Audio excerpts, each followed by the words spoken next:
So a bit of an addendum on this topic, and while this is up here, um, there's a couple other arguments that can be made if you complicate this system and complicate this analysis, which is necessary when you do these actual analyses. It's necessary to complicate them just so you get an accurate picture.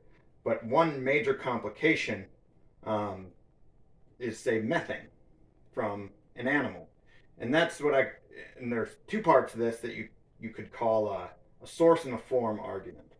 So we really care about two things when it comes to carbon: where it came from, and the reason why we care. That's a source.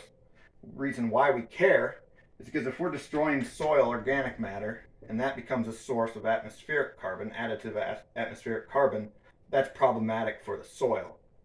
And it's problematic for the atmosphere as well. But another source that's a big deal are these hydrocarbons, and they're problematic. These are hydrocarbons like oil and gas and coal. And the reason that source is problematic is what I illustrated before up here, because there's no drawdown, there's no sequestration side to handle that extra carbon. But the other part of that argument is the form. So I talked about the source. That's something that matters when you look at this. But the second is the form.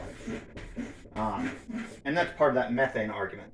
So there's two ways that I'm aware of that essentially carbon can get emitted back to the atmosphere, biologically anyways. And that's going to be CO2 and then methane. And the reason methane's a problem is because it heats at a faster rate. A lot of analysis is done. They don't even think you should ever do much of an apples to apples comparison of CO2 and methane. They do that through something called a CO2 equivalency.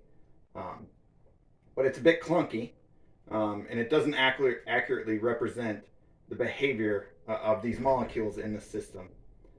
They just don't compare well. Perhaps I'll go in more in depth on that some other time. If you want me to go more in depth, I certainly will. But for right now, let's leave it at that.